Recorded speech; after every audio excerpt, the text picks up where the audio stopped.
안녕하세요. 김다니엘입니다. 부산 세계로 교회에서 목회자들의 회개 기도 성회가 열리는 동영상을 제가 보았습니다.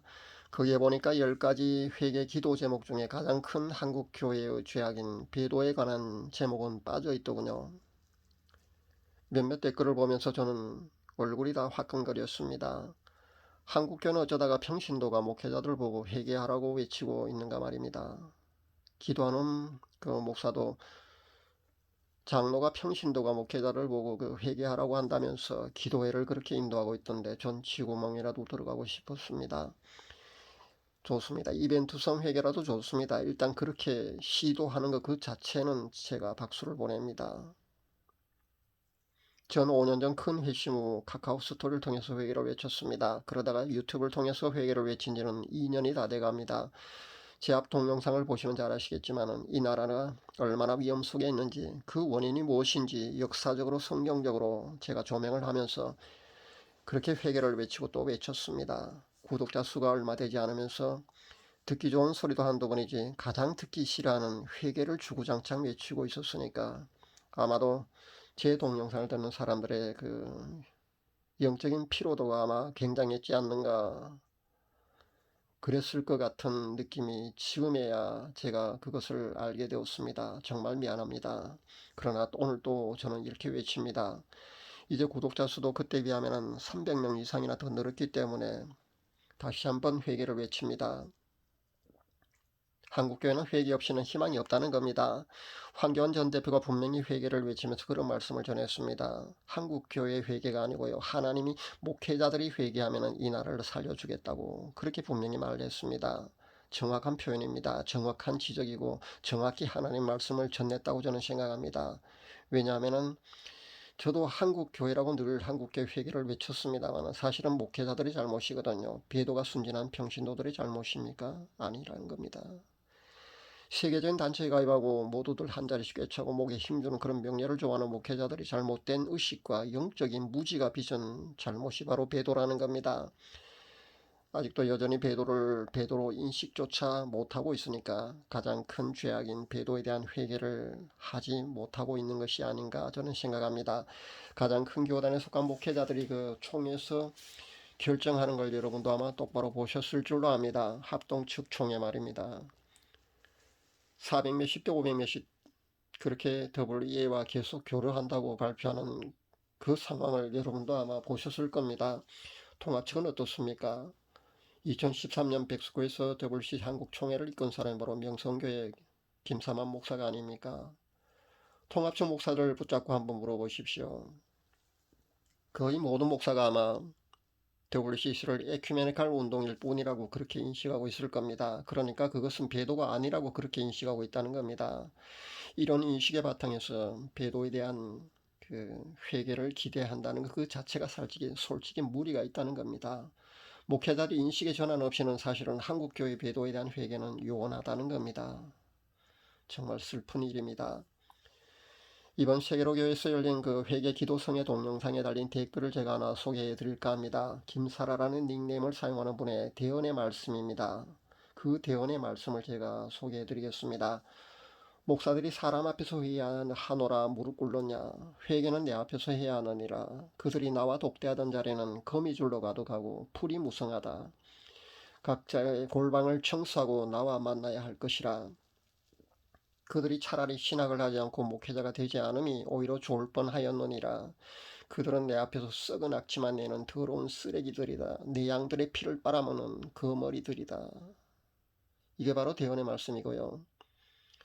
그 김사라라는 닉네임을 사용하는 분이 주님의 분노가 천둥과 같이 제 영을 흔드십니다. 저도 죄인 중에 괴수인지라 제게는 판단 정죄할 권리가 없습니다. 그저 쓰라하시겠습니다. 목사님들 진짜 회개의 자리로 돌아가시길 간절히 원합니다. 이렇게 댓글을 달았네요. 정말 마음이 찢어집니다. 여러분 2017년도에 사두선다 쉘바라자라는 예언 사역자가 상암 월드컵 경기장에 나와서 그때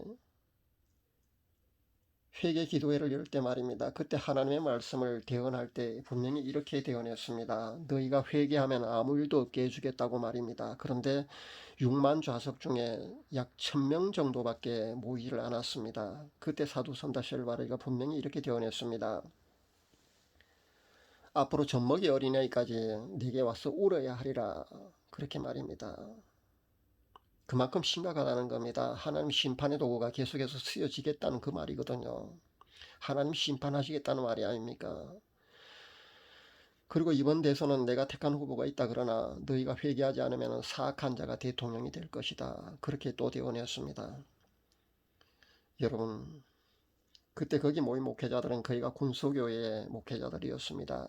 이름도 없는 그런 무명의 목회자들, 그러니까 얼굴도 전혀 모르는 그런 사람들이었다는 것이 여러분은 아마 화면을 통해서 본 사람들이 많을 겁니다.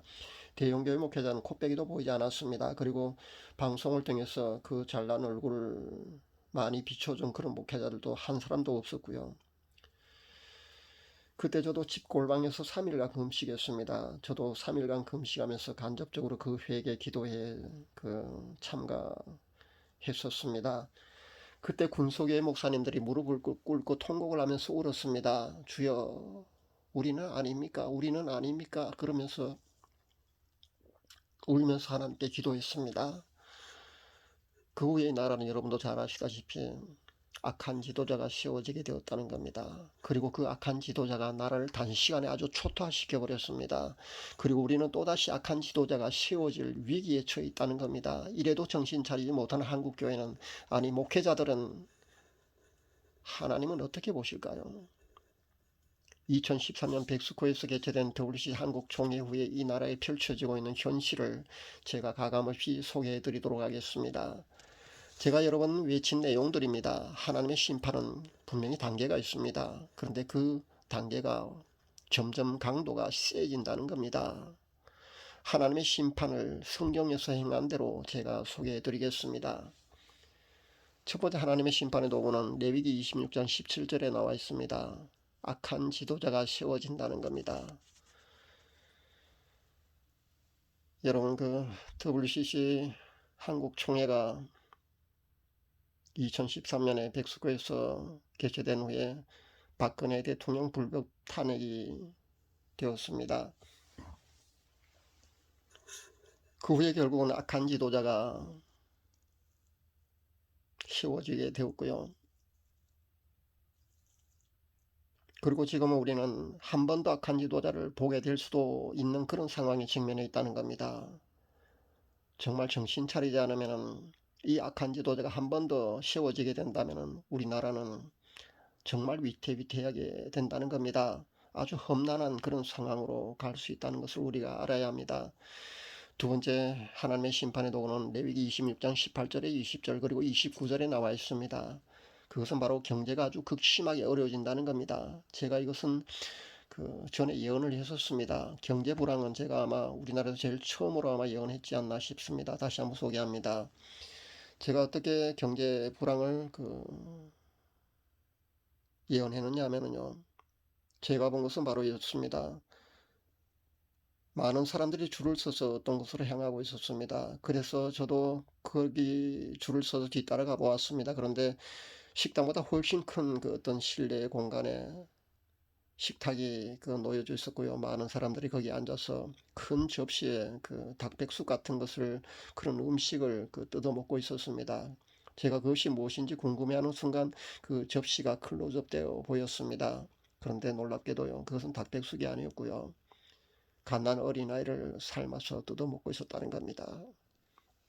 이것은 성경에 나옵니다. 예루살렘이 멸망하기 직전에 그 부녀자들이 자기 자식을 잡아서 삶아 먹었거든요. 너무나 극심한 그 배고픔에 그렇게 실제 행한 일입니다. 이것은 북한에서도 아마 고난의 행진 그 행군 때 아마 그렇게 한 걸로 압니다. 그런 그 예화가 있더라고요. 그런 일이 실제 북한에서도 있었다고 그 간증을 들었습니다. 그런데 그것을 본 제가 경제 불황을 예언할 수 있었던 겁니다. 여러분, 지금 나라 빚이 얼마인지 아십니까? 자그마치 1000조가 넘는답니다. 이제는 아마 어떤 지도자가 세워진다 할지라도 이 많은 빚을 감당할 수 있을지 모르겠습니다. 정말 악한 지도자 한 사람이 세워지는 것만으로도 대한민국이 이렇게 초토화되고 말았다는 것을 우리가 알아야겠습니다. 세 번째 하나님의 심판의 도구는 신명기 28장 24절에 나와 있습니다. 그 하나님의 심판의 도구는 바로 미세먼지입니다. 그러니까 황사 말입니다. 이 황사도 하나님이 내리시는 그 심판의 도구라는 것을 우리가 분명히 알아야 합니다. 지금 코로나로 인해서 한 2년 동안 그 황사가 없었습니다. 그러나 2년 전의 상황을 한번 여러분 생각해 보십시오. 그때를 한번 떠올려 보십시오. 2년 전 대한민국의 상황 말입니다. 여러분도 다 기억하실 겁니다. 황사적 미세먼지가 이 대한민국을 하루가 멀다고 그렇게 뿌옇게 덮었습니다. 그 미세먼지 즉 황사는 바로 하나님의 심판의 도구라는 겁니다. 그리고 네 번째 하나님의 심판의 도구는 바로 전염병입니다. 에스겔서 5장 17절에 보면은 전염병도 분명히 하나님의 심판의 도구로 그렇게 사용되었다는 것을 우리가 알 수 있습니다. 그리고 다섯 번째는 바로 살육입니다. 역시 에스겔서 5장 17절에 보면은 살육이 바로 나옵니다. 근데 이것은 살육이라는 것을 다르게 번역하면 유혈사태, 그러니까 유혈사태라면 5.18 광주 사태 같은 그런 피 흘림을 말합니다. 그러니까 내란 같은 것으로 해석해도 될 것 같습니다. 그러니까 이것도 하나님의 심판의 도구라는 겁니다. 그리고 마지막 하나님의 심판의 도구는 바로 칼입니다. 역시 본문은 에스겔서 5장 17절에 나와 있는데요. 그러니까 하나님의 마지막 심판의 도구는 바로 칼, 즉 전쟁을 말합니다. 이 6가지 하나님의 심판의 도구 중에 아직 쓰여지지 않는 것은 살육, 즉 내란 같은 그런 피 흘림가요. 바로 전쟁밖에 없다는 겁니다. 이 두 가지 하나님의 심판의 도구가 앞으로 계속 그러니까 다 사용될지 아니면 하나만 사용될지 아니면 이쯤서 중단될지는 한국교회가 하기 나름이라고 저는 생각해 봅니다. 악한 지도자가 한 번 더 나올 수 있는 이런 하나님의 심판 가운데 있는 한국교회는 결국 목회자들과 크리스찬들이 깨어나지 않으면 희망이 없다는 겁니다. 한국교회는 깨어나야겠습니다. 지금의 상황이 얼마나 위험하고 절박한 상황 속에 직면해 있는지조차 모르는 목회자들과 크리스찬들은 각성할 수 있어야 합니다. 한국교회의 당면한 위기를 초래한 대한민국의 위기를 초래한 한국교회의 가장 큰 죄악인 WCCW, NCCK 그 배도에 대한 한국교회 회개와 그곳에서 탈퇴를 간절히 바라는 마음으로 제가 오늘 성경적으로 하나님의 심판의 도구를 열거해 보았습니다. 아직도 지금 대한민국이 하나님의 심판의 한가운데 있다는 사실조차 깨닫지 못하고 있다면 너무나 슬픕니다. 전 5년째 이렇게 회개를 외치고 있습니다. 부디 더 늦기 전에 마지막 하나님의 심판의 도구가 사용되기 전에 한국교회가 배도에 대한 공식 탈퇴와 함께 회개의 자리로 나아갈 수 있기를 간절히 바랍니다. 감사합니다.